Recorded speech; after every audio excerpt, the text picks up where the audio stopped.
Assalamualaikum warahmatullahi wabarakatuh. Selamat berjumpa kembali. Hari ini kita akan mempelajari mengenai animasi 2 dimensi dan 3 dimensi, terutama untuk materi frame by frame.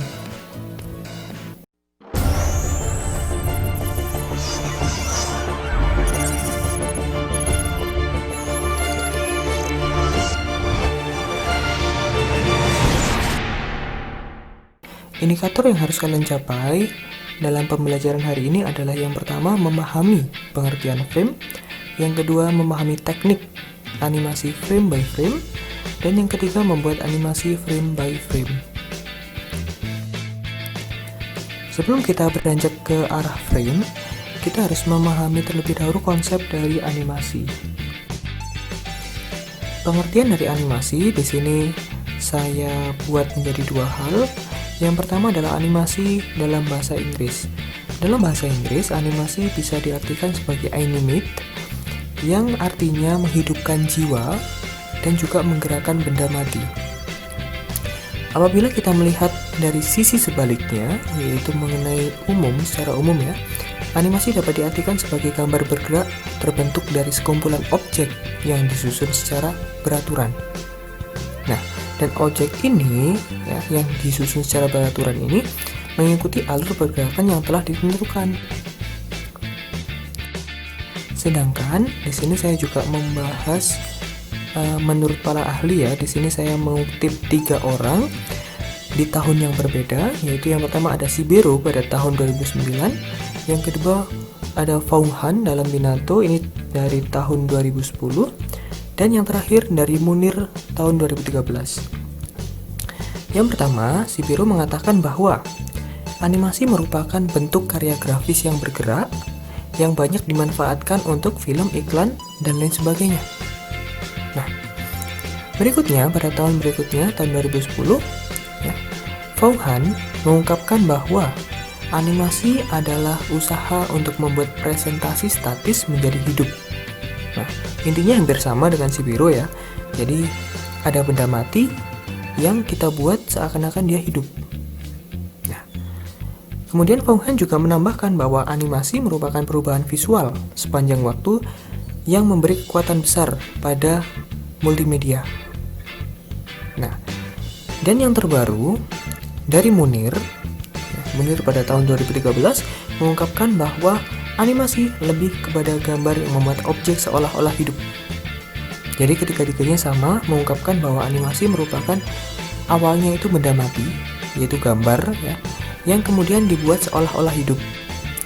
Nah, bagaimana caranya? Setelah ini akan kita bahas. Dari beberapa pengertian animasi yang sudah saya bahas sebelumnya, kita dapat menyimpulkan bahwa animasi itu merupakan proses pembuatan objek statis menjadi hidup. Nah, kenapa bisa hidup? Karena objek tersebut itu berubah secara beraturan dan juga bergantian. Ya. Maksud dari perubahan bergantian itu sebetulnya bisa kita simpulkan lagi atau kita jabarkan lagi menjadi dua, yaitu menggunakan prinsip penumpukan gambar. Jadi prinsip penumpukan gambar ini dari gambar 1 dan gambar berikutnya itu ditumpuk. Nah, jadi setelah kita melihat gambar 4 ditumpuk dengan gambar 3, gambar 4 ini tidak terlihat lagi. Begitu seterusnya.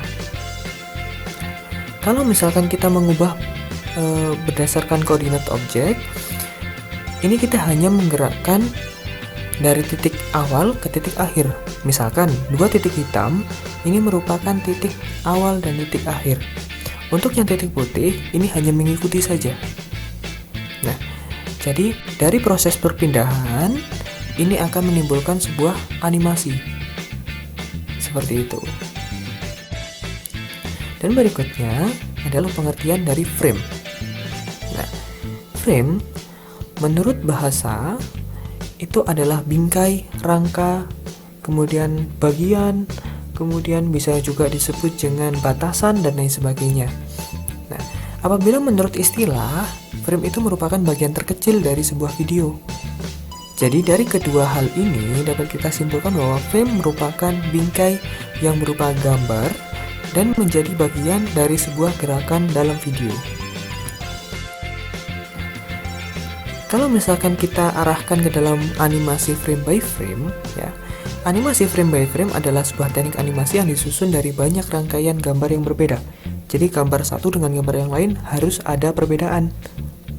Nah, kemudian animasi frame by frame itu setiap perubahan gerakan atau bentuk dari objeknya itu diletakkan secara berurutan.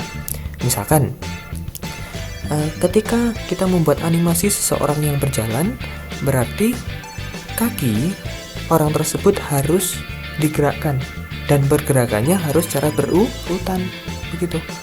Kemudian yang terakhir, semakin banyak frame yang digunakan, maka semakin halus animasinya. Nah, bagaimana contohnya? Nanti kalian bisa lihat di dalam video yang saya kirimkan berikutnya. Dan yang terakhir, ini yang paling penting adalah tugas 2. Kalian akan mendapatkan sebuah tugas yang sebetulnya mungkin sudah pernah kalian dapatkan sebelumnya, entah itu kalian melihat dari YouTube ataupun dari PDF modul yang kemarin saya kirimkan, yaitu mengenai flipbook. Nah, di mana flipbook ini sebetulnya sudah kalian baca kemarin di dalam modul. Flipbook itu pertama dipatenkan pada tahun 1868 oleh John Banks. Dan buku ini menciptakan ilustrasi animasi dengan cara frame by frame. Nah, tugas kalian adalah silakan membuat animasi 2 dimensi dengan menggunakan konsep frame by frame dengan teknik ini, flipbooks. Nah, kalian harus membuat gambarnya satu per satu, dan kemudian nantinya ketika semuanya sudah selesai, silahkan divideokan, dikirim ke saya seperti itu. Nah, sekian yang dapat saya sampaikan hari ini. Apabila ada kurang lebihnya, saya mohon maaf. Assalamualaikum warahmatullahi wabarakatuh.